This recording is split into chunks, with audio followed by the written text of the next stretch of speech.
sociedade desde hai algún tempo.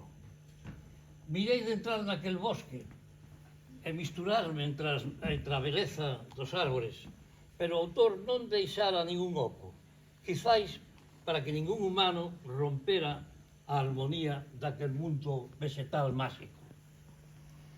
Cando preguntei polo autor, foi grande a miña sorpresa ao decirme os meus parentes que era da Rúa. Non lembro por quen estaba asinado aquel cadro.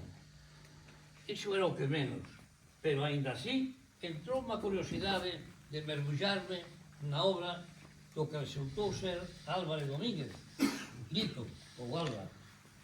A partir de aí sentí a curiosidade de penetrar na súa trayectoria como pintor, atopándome sin querer cun inspirado poeta. Confeso que gocei moito observando os catálogos de algunha das exposicións, chamándome sobremaneira a atención a verdade